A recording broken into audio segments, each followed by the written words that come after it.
नमस्कार friends, peaceful home and environment channel में आप सबकी स्वागत है और मैं मिसेस धारा। फ्रेंड्स, आज हम आपके साथ गुलदाउदी के पौधे के बारे में बात करेंगे। गुलदाउदी के पौधे की केयर के बारे में तो हम बताएंगे ही, उसके साथ साथ आप हर साल बिल्कुल मुफ्त में कैसे गुलदाउदी के फूलों से अपने गार्डन को भरा सकते हैं ये बात भी बताऊंगी।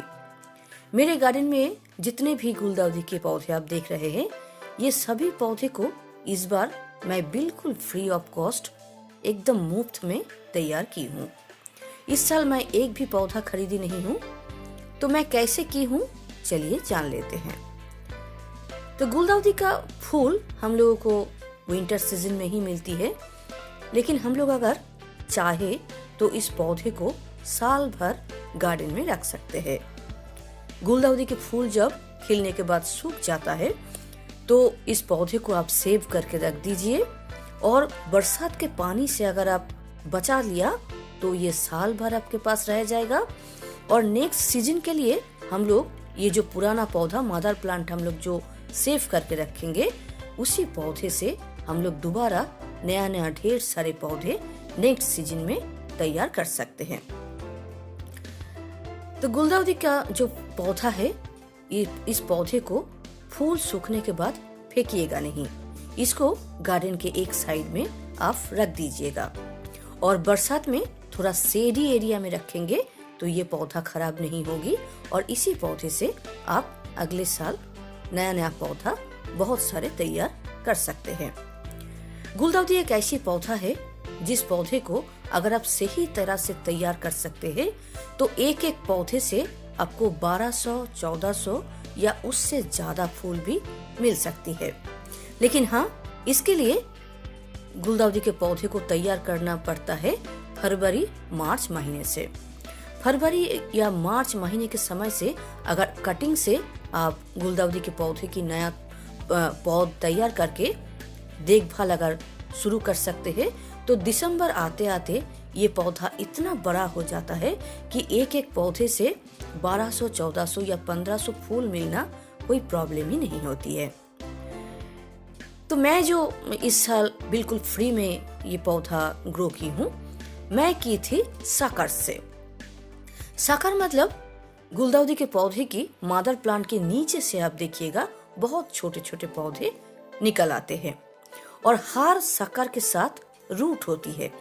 उस साकर को अगर आप सही से कलेक्ट करके या मदर प्लांट से अलग करके आप अगर अलग अलग गमले में सही समय पर ग्रो कर सकते हैं तो भी बहुत अच्छी तरह से आप गुलदाउदी का फूल पा सकते हैं, वो भी बिल्कुल मुफ्त में। तो मैं 3 महीना पहले साकर से इन पौधों को लगाई थी, और 3 महीना बाद मुझे जो फूल मिली है इससे मैं काफी हैप्पी हूँ। तो इस पौधे को हम लोग देखभाल कैसे करेंगे? गुलदाउदी के पौधे को लगाने के लिए हम लोग हमेशा थोड़ी सी सॉफ्ट मिट्टी बनाएंगे।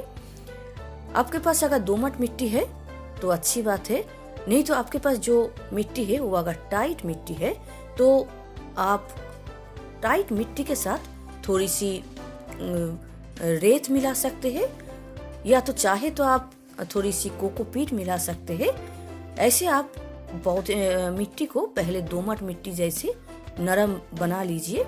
उसके बाद आप उसके साथ 25% से 30% कंपोस्ट मिला लीजिए।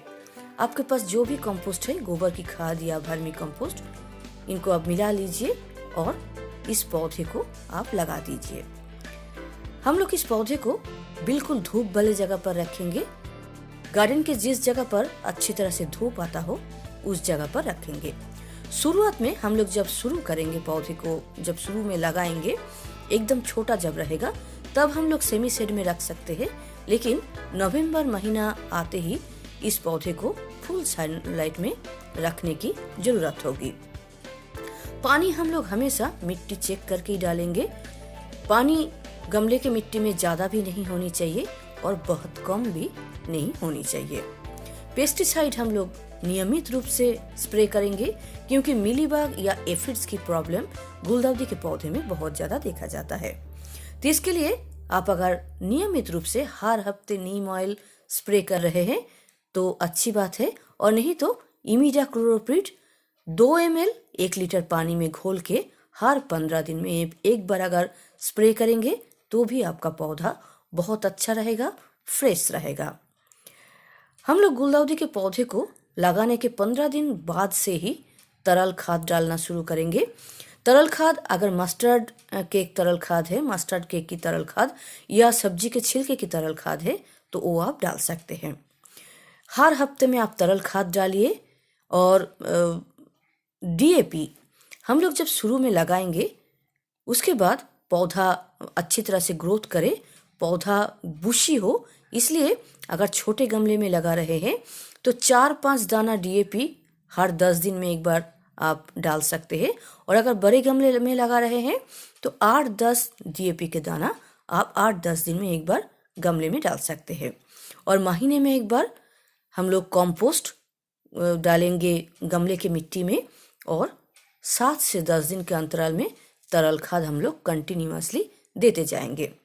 और 15 दिन में एक बार अगर सेम रेशियो वाला एनपीके 19-19-19 या एनपीके 20-20-20 अगर आप स्प्रे कर सकते हैं तो इस पौधे के लिए बहुत अच्छा रहेगा।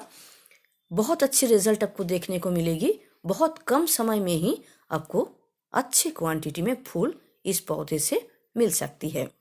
तो फ्रेंड्स, आज इतना ही। नमस्कार।